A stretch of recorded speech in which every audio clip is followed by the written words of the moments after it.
Production अभी हाथ में आने वाला है वो तो जाना ही नहीं चाहिए। ये 15 दिन बहुत ही क्रिटिकल होते हैं। 30 जुलाई से लेके 15 अगस्त तक आपका पौधा बहुत ही बढ़वार करेगा, बहुत ही फलियां आएगी, फलियों में बहुत ही ज्यादा दाने बैठेंगे, दानों का आकार कद भी बहुत अच्छी तरह से बढ़ेगा। स्टेलर देना अति आवश्यक है। बहुत अच्छा वृद्धि विकास फलियों का होगा और फलियों में दानों का भी होगा और वजन बहुत अच्छा आएगा।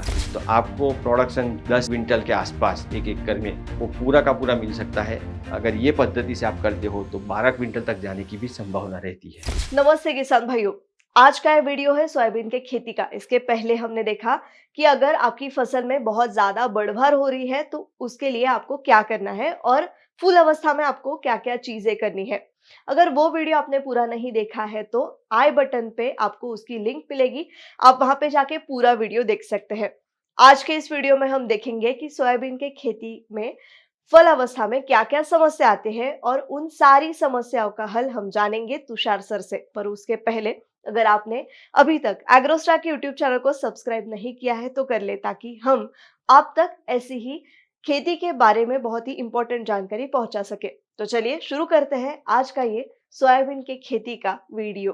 फली बनना चालू हो जाती है सोयाबीन में, तो उसमें क्या क्या प्रॉब्लम्स किसान भाइयों को आते हैं और क्या करना चाहिए। अभी फ्लावरिंग मानो की आ गई है, फूल में से फलियां बन रही है, तो ये पीरियड बहुत ही क्रिटिकल है और उसमें जो प्रॉब्लम है वो प्रॉब्लम आपको जमीन से थोड़ा आता है, थोड़ा ऊपर से वातावरण से आता है। अभी मैं आपको एक सिचुएशन मतलब परिस्थिति समझाता हूँ। ये अगर आपने एक मान के चलते हैं 15 जून से लेके 30 जून के बीच में बुआई की थी और ये पीरियड आता है कंप्लीटली 45 डेज के आसपास। मतलब आप 15 जून को बुआई करते हो तो ये 30 जुलाई को ये सिचुएशन आएगी और 30 जून को प्लांटिंग करते हो तो 15 अगस्त के बीच में आएगा। 30 जुलाई से लेके 15 अगस्त तक ये 15 दिन बहुत ही क्रिटिकल होते हैं। कैसे कि लास्ट ईयर तो जैसे अगस्त महीने में बहुत बारिश नहीं गिरी थी, लेकिन सामान्यतः आपको पता है कि वो श्रावण का महीना होता है और बारिश नॉर्मली हर रोज थोड़ी थोड़ी बारिश गिरती रहती है। वैसे तो ये सिचुएशन कोई भी फसल के लिए, कोई भी पौधे के लिए उगने के लिए बहुत अच्छी मानी जाती है, लेकिन ऐसी कंडीशन में सोयाबीन की जो पत्तियां होती है वो बहुत ही गीली रहती है और पहले अगर रस्ट आ गया है तो ये रस्ट बढ़ेगा इस समय पे। अगर आपने रस्ट आया है टेबुल का, जैसे मैंने बताया, स्प्रे कर दिया था तो कोई प्रॉब्लम नहीं है, दूसरी बार एक बार स्प्रे कर दो तो ये नियंत्रण में हो जाएगा। लेकिन ये सिचुएशन ज्यादा चलती है तो पत्ती धब्बे दूसरे तरह के आते हैं। तीसरा, गर्डर बीटल और ज्यादा प्रमाण में आता है, आप दवाई छिड़कने बारी बारी जा नहीं सकते। चौथा प्रॉब्लम आता है कि ह्यूमिडिटी ज्यादा रहती है तो माहू मोइला शायद कम आएगा, लेकिन कभी कभी हरा तेल आ जाता है, तो दूसरे तरह की इंसेक्ट आ जाते हैं। पहला प्रॉब्लम वातावरण का है, उसका इम्पैक्ट, पहला इम्पैक्ट होता है फफूंद कीट वगैरह बढ़ना। वो मानो कि आपने शायद सॉल्व कर लिया, लेकिन बादल छाए हुए हैं, नमी ज्यादा है तो फूल में से जो फलियां बनती है वो कम हो जाएगी, फूल शायद झड़ जाएंगे, सूर्य प्रकाश पूर्णतया नहीं होगा, बढ़वार ज्यादा हो जाएगी। तो इस समय पे आपको क्या करना है कि जैसे अगर बढ़वार ज्यादा हो गए तो मैंने आपको रास्ता दिखाया था, लेकिन बढ़वार ज्यादा नहीं है, नॉर्मल सिचुएशन है और फूल जड़ रहे हैं, तो आपको उस समय पे माइक्रो न्यूट्रिएंट का स्प्रे करना अति आवश्यक है। माइक्रो न्यूट्रिएंट कौन से? तो कि भाई न्यूट्री प्रो ग्रेड महाराष्ट्र का या मध्य प्रदेश का या गुजरात का या राजस्थान का कोई भी आपका ग्रेड है या राज्य है, उसके हिसाब से आप आपका ग्रेड का चयन कर सकते हो। तो उसका छिड़काव करना बहुत ही अति आवश्यक है। चाहे आप दवाई का छिड़काव करो, फफूंद आए या ना आए, आपको ये एक छिड़काव करना बहुत ही अति आवश्यक है। न्यूट्री प्रो ग्रेड आपके राज्य का जो भी हो, जैसे महाराष्ट्र में है तो ग्रेड 2, गुजरात में है तो ग्रेड 4, उस तरह से आपको करना है। अभी इस सिचुएशन में अगर आपको ज्यादा प्रॉब्लम लगता है कि वृद्धि विकास भी नहीं है, फूल भी कम है, तो इस सिचुएशन में आपको मैं दूसरा एक सलाह दूंगा कि हमारा एक स्टेलर करके आता है। स्टेलर बहुत बढ़िया है, उसमें बहुत सारे अलग अलग तरह के न्यूट्रिएंट है, पोषक तत्व भी है, माइक्रोन्यूट्रिएंट भी है, बायोस्टिमुलेंट भी है, एमिनो एसिड है। तो आपको बारी बारी 4-5 चीजें नहीं सिलेक्ट करनी है, आपको एक ही दवाई से 3-4 तरह के प्रॉब्लम सॉल्व हो जाएंगे। तो स्टेलर आपको लेना है, स्टेलर आपको छिड़काव करना है, तो ये फूल में से फलियां बहुत अच्छी तरह से बन जाएगी। अगर फलियां बन गई तो अभी हम पहुंचे हैं जो स्टेप है फलियों का विकास पे। फलियां बन गई, छोटी छोटी फलियां बनती है, उसको विकास होने में बहुत टाइम लगता है। तो जैसे मैंने पहले बताया कि आपको 15 जून को आपने प्लांटिंग किया है, आपका वृद्धि विकास 15-20 दिन में होगा। 1 महीने के आसपास, मतलब 15 जुलाई से लेके 30 जुलाई तक फ्लावरिंग पीरियड आएगा और 30 जुलाई से लेके 15 अगस्त तक फूल में से फलियां बनने का समय आएगा। और थोड़ा सा ये लंबा चलता है, तो कभी कभी अगस्त एंड सितंबर की शुरुआत तक चलता है, तो फलियां बन जाएगी। तो अभी फल अवस्था आएगी। फल अवस्था में पहुंचने से पहले जैसे मैंने बताया कि ये स्टेप बहुत ही इंपॉर्टेंट है कि आपको 2-3 सिचुएशन जैसे मैंने बताई कि बारिश ज्यादा होती है तो आपको क्या करना चाहिए, फूल गिर रहे हैं तो क्या करना चाहिए, ग्रोथ होता है तो क्या करना चाहिए, ग्रोथ नहीं होता है तो क्या करना चाहिए। तुषार सर, आपने फूल अवस्था, उसके बाद फलियां बनने तक का आपने बताया। अभी फलियां तो बन गई है, उसमें क्या-क्या प्रॉब्लम्स आते हैं और अच्छी फलियां बनने के लिए किसान भाई को क्या करना है? किसान भाइयों, जैसे मैंने बताया कि लगभग अगस्त महीने के एंड तक या तो सितंबर की शुरुआत में लगभग फलियां देखनी शुरू हो जाती है। अच्छी फलियां संख्या में देखने की शुरू हो जाती है। उसमें दाने बहुत छोटे, मतलब मोहरी के जो मस्टर्ड के दाने उतने छोटे छोटे दाने होते हैं और वो बढ़ते हैं। और आपकी वैरायटी अच्छी है 3 से 4 दानों वाली, और या तो फलियों की संख्या ज़्यादा है, तो क्या होगा? अभी ये सिचुएशन को समझो कि एक साथ में एक पौधे के अंदर जो फलियां लगी है वो मेरी गिनती के अनुसार लगभग 25 ग्राम से 50 ग्राम वजन आता है फाइनल।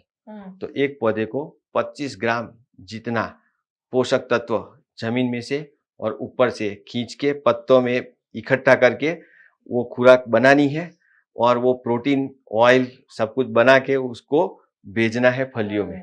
ये पूरा जो प्रोसेस होता है उसमें अभी गलती की कोई गुंजाइश नहीं रहती। ना फफूंद आनी चाहिए, ना कीट आने चाहिए, ना वातावरण के कारण वो फलियां गिरनी चाहिए, बराबर। तो उसके लिए छोटा सा लेकिन बहुत ही इंपॉर्टेंट स्टेप है यहाँ पे, वो आपको करना है। तो वो मैं अभी आपको बताता हूँ। ये जो फलियां बन चुकी है, तो अब पहले सिचुएशन समझ लेते हैं। ये फलियां बननी शुरू हो गई थी अगस्त महीने में या तो सितंबर की शुरुआत में। तो सितंबर की पहली तारीख से लेके सितंबर की एंड तारीख तक ये 1 महीना जो होता है सितंबर महीना, वो बहुत ही इंपॉर्टेंट होता है। किसी ने लेट प्लांटिंग किया है तो अक्टूबर के पहला पखवाड़े तक ये प्रॉब्लम रहता है। मैं इसको प्रॉब्लम नहीं बोलूंगा, इसको सिचुएशन बोलूंगा। क्योंकि परिस्थिति जो होती है वो ऐसी होती है कि मानो कि बारिश कंटिन्यूशन हो रही है, जमीन में बहुत नमी 10-10 दिन तक नमी बरकरार रहती है, तो पत्तों पे भी नमी रहेगी, तो फफूंद बहुत आएगी। टेबुल का जैसे मैंने बताया स्प्रे कर दिया था तो कोई प्रॉब्लम नहीं है, दूसरी बार एक बार स्प्रे कर दो तो ये नियंत्रण में हो जाएगा। फफूंदी जनित जो रोग है उसके लिए बहुत अच्छा नियंत्रण करेगी, बहुत अच्छा प्रोटेक्शन करेगी। तो कोई भी फली पे कोई भी दाग नहीं आएगा, कोई भी पत्ते पे कोई भी दाग नहीं आएगा, तो वो तंदुरुस्त विकास होगा। दूसरा, इसी समय पे 3 से 4 प्रकार की इल्ली आती है। 3 से 4 प्रकार की इल्ली मतलब एक तो फली छेदक आती है, हेलियोथिस बोलते हैं जिसको। दूसरी आती है जिसको आर्मी वॉर्म बोलते हैं। तीसरी शायद कभी-कभी ऐसा होता है गडर बीटल और भी चालू रहता है लंबे अरसे तक, तो वो भी कभी आ जाता है। तो उसकी वजह से आपको बहुत प्रॉब्लम होने की संभावना रहती है। तो आप 2 स्प्रे कीजिए, पहले किलेक्स कीजिए, बाद में कॉपीगो कीजिए। ये 2 अलग-अलग स्प्रे करने से आपको लगभग सभी तरह के कीटों का नियंत्रण हो जाएगा। अगर लगे तो बारी-बारी 1 बार या 2 बार कीजिए, उससे ज़्यादा करने की ज़रूरत ही नहीं पड़ेगी, क्योंकि ये दवाई दोनों जो है वो लंबे अरसे तक चलने वाली है, लंबा रिजल्ट देने वाली है। बारिश ज़्यादा है तो आप 10-10 दिन के अंतराल पे 4 बार स्प्रे कर दीजिए। 4 बार मतलब 40 दिन तक नियंत्रण मिलेगा, तो आपका सोयाबीन पक जाएगा तब तक तो। पूरा महीना जो प्रॉब्लमेटिक महीना है वो पास हो जाएगा। तो ये कीट नियंत्रण, कीट व्यवस्थापन के लिए मैंने बताया, रोग व्यवस्थापन के लिए बताया। और तीसरी बात है पोषण की। इस समय पे अगर पोषण में कुछ कमी रह जाती है तो फलियां तो विकसित हो जाएगी, फलियों में 3 या 4 दाने या तो 2 दाने आ जाएंगे, लेकिन दानों का साइज पूरा पूरा नहीं आएगा। तो आपको 10-20%, कभी कभी 30-40% का भी प्रोडक्शन कम मिलता है। तो इस समय पे पहले जैसे मैंने बताया था कि आपको अगर प्रॉब्लम है तो आप स्टेलर का उपयोग करो, लेकिन इस बार मैं बताता हूँ पहले से ही स्टेलर का उपयोग करो। स्टेलर जो है उसमें ऐसा पावर है कि वो बहुत ज़्यादा पोषण देता है। पोषण की वजह से फलियों का आकार कद तो बढ़ता है, चमक भी बढ़ती है। तो इस समय पे स्टेलर देना अति आवश्यक है। तो आप स्टेलर देते हो, बहुत अच्छा वृद्धि विकास फलियों का होगा और फलियों में दानों का भी होगा और वजन बहुत अच्छा आएगा। इस समय पे दूसरा एक प्रॉब्लम अगर आता है आपके वहाँ, बहुत ज़्यादा बारिश या तो तूफानी बारिश आने की संभावना रहती है, तो आपको एक सिलिकॉन का स्प्रे कर दीजिए। सिलिकॉन का स्प्रे करते हो आप, तो पौधों में, पत्तों में थोड़ी ताकत रहेगी, फलियों में थोड़ी ताकत रहेगी। तो फफूंद के सामने, कीटों के सामने तो रक्षण होगा ही होगा, लेकिन साथ ही साथ में सेटरिंग मतलब खुल के गिर जाते हैं, फलियाँ गिर जाती है, वो भी थोड़ा प्रॉब्लम कम आएगा और गिर जाने का, झुक जाने का जो आपको प्रॉब्लम रहता है, वो भी प्रॉब्लम नहीं आएगा। तो इस तरह से फलियाँ लगने से लेके फलियाँ पकने तक, मतलब फलियाँ एकदम फुल्ली मैच्योर होने तक का जो 1 सवा महीना है, उसमें आपको बहुत ही ध्यान रखना है। प्रोडक्शन अभी हाथ में आने वाला है, वो तो जाना ही नहीं चाहिए। थोड़ा-सा इतना ध्यान रख लिया, आपका पौधा बहुत ही बढ़वार करेगा, बहुत ही फलियाँ आएगी, फलियों में बहुत ही ज़्यादा दाने बैठेंगे, दानों का आकार, कद भी बहुत अच्छी तरह से बढ़ेगा। तो आपको प्रोडक्शन जो चाहिए 10 क्विंटल के आसपास 1 एकड़ में, वो पूरा का पूरा मिल सकता है। अगर ये पद्धति से आप करते हो तो 12 क्विंटल तक जाने की भी संभावना रहती है। धन्यवाद तुषार सर, आपने हमारे किसान भाइयों को बहुत ही महत्वपूर्ण बात सोयाबीन की फसल के बारे में इस वीडियो में, आज के वीडियो में आपने बताई है। तो किसान भाइयों, आपको ये वीडियो कैसा लगा हमें कमेंट करके जरूर बताइएगा।